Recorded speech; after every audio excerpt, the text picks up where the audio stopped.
Ouki, c'est un petit jeu pour 3 à 5 joueurs à partir de 14 ans pour des parties d'environ 45 à 60 minutes.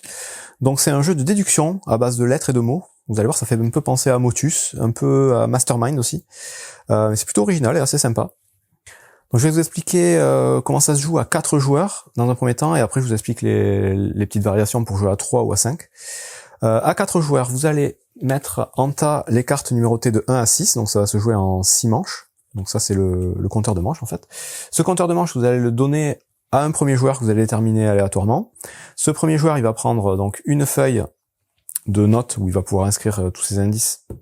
Et ces feuilles-là, on va en donner une à chaque joueur, donc il y a un bloc-notes assez épais. On va donner aussi le petit marqueur de tour au premier joueur.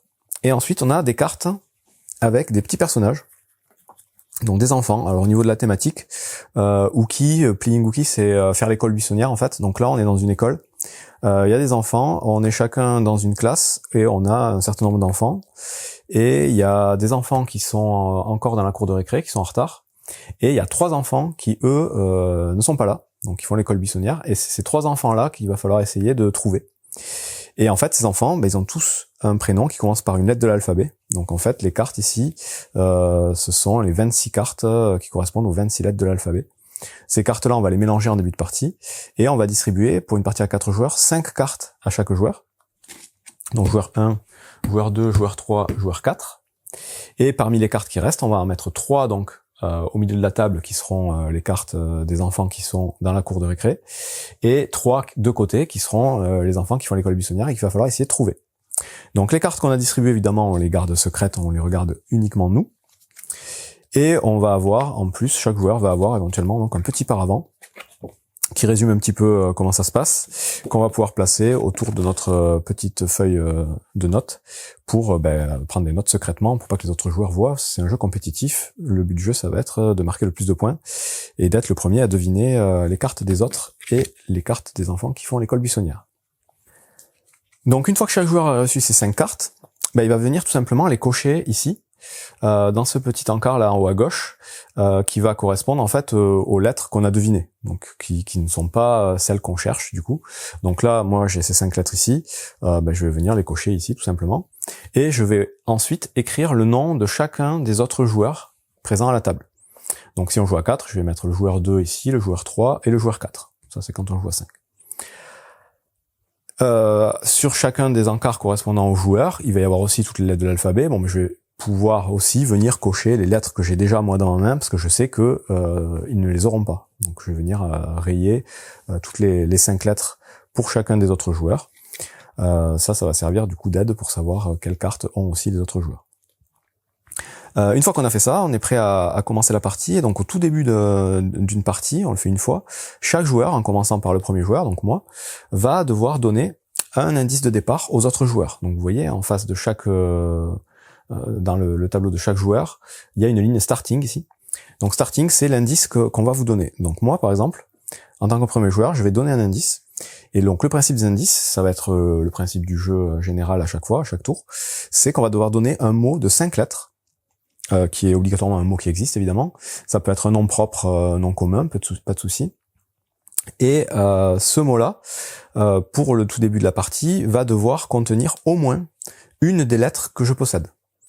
Ça peut être 2, 3, 4 ou 5. Bon, la 5, ça va être compliqué, c'est que des consonnes, mais on peut donner un mot qui contient plusieurs lettres, mais au moins une. Et évidemment, le but, c'est de donner le minimum de lettres, parce que c'est des indices pour les autres joueurs, donc idéalement, il faut donner un mot qui contient uniquement une lettre de ma propre main. Donc là, moi, je commence, je vais dire, par exemple, est-ce que j'ai en main, je sais pas, moi, je vais dire chien, par exemple. Donc chien, c'est bien un mot de 5 lettres. Tous les joueurs vont écrire mon mot dans le tableau qui correspond à mon numéro de joueur.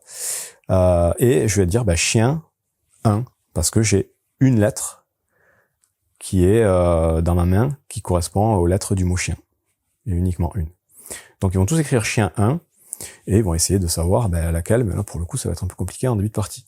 Chaque joueur va faire ça, donc joueur 2, là sur mon bloc-notes ici, joueur 2 il est là, il va me donner aussi un mot de 5 lettres que je vais écrire en face de starting, il va me donner le numéro correspondant au nombre de lettres qu'il a dans la main, je vais l'écrire ici et je vais essayer de déduire des choses. On fait tout ça pour débuter la partie. Une fois qu'on a fait tout ça, on va commencer un tour normal. Et donc un tour normal, toujours en commençant par le premier joueur, avec ce petit marqueur là, un joueur va devoir demander un indice à un autre des joueurs. Donc il va cibler un joueur, pas obligatoirement le joueur à sa gauche, n'importe lequel des autres joueurs en jeu, et il va lui donner un mot de 5 lettres. Donc là c'est le joueur en cours qui va donner un mot de 5 lettres pour demander en gros si combien de lettres le joueur ciblé a dans sa main correspondant au mot que je viens de donner. Exemple, c'est moi le premier joueur, c'est à mon tour de jouer. Je vais cibler le joueur 3, donc qui est lui. Donc joueur 3, ça va être ce tableau-là pour moi. Et je vais écrire que c'est moi qui lui donne un indice, donc je vais écrire mon nom ici. Et je vais lui dire par exemple le mot balle. Donc balle, B-A-L-L-E, il y a bien 5 lettres. Donc quand on dit un mot, on va l'épeler. Et je vais donc écrire le mot. Les autres joueurs vont aussi écrire le mot, donc pour le joueur 3, ils vont bien marquer aussi que c'est moi qui ai demandé et le mot que j'ai demandé. Et le joueur 3 va devoir regarder dans sa main, donc il montre pas ses cartes. Il regarde sa main secrètement et il nous dit combien il a de lettres correspondant au mot balle dans sa main. Donc là, pour le coup, il en a 0. Donc il va nous dire 0. Donc là, en face du mot balle, je vais marquer 0. Les autres joueurs feront pareil. Et là, on pourra tout de suite déduire que la lettre B, on peut la rayer, la lettre A, on peut la rayer, la lettre L aussi, et la lettre E aussi. Ce sont des lettres qui ne sont pas présentes dans la main de ce joueur. Ça va nous donner des indications. Donc là, le mot balle, il y avait 2 lettres L, par exemple. Si j'étais tombé sur le joueur qui avait la lettre L en main, et que c'était la seule lettre du mot balle qu'il possédait, il aurait dit 2 comme chiffre. Parce qu'il y a 2 fois la lettre L, donc il aurait pu lui dire, il dit 2, et donc pour le coup, on ne sait pas si c'est la lettre L qu'il a 2 fois, ou s'il a par exemple le B et le A. Donc il va falloir essayer de déduire ça comme on peut. Donc là, une fois que j'ai fait ça, hop, je passe le petit marqueur au joueur suivant, joueur 2, qui va faire la même chose. Il va cibler un joueur et lui dire un mot de 5 lettres, et ce joueur va devoir lui dire combien il a de lettres correspondantes. Ils vont l'écrire, chacun va écrire ses petits indices, et on va faire un tour complet de table comme ça jusqu'à ce que ça revienne à moi.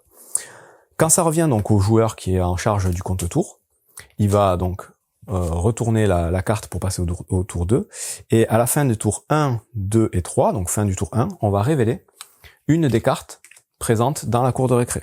Donc en gros, l'élève rentre dans une classe, donc on sait qui c'est, et on va pouvoir venir cocher que cette carte, personne ne l'a.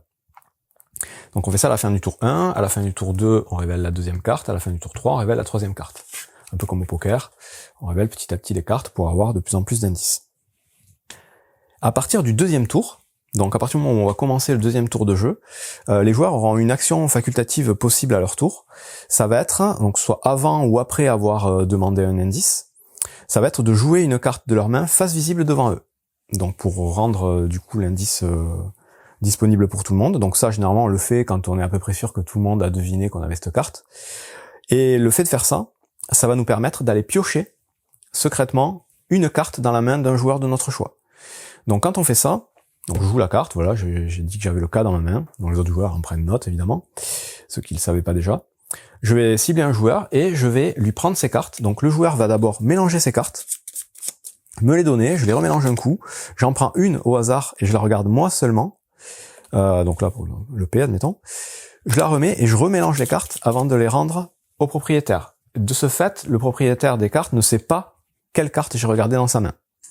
Et moi, je vais noter évidemment ce que j'ai récupéré comme indice, en espérant que ce soit pas une carte que j'avais déjà devinée.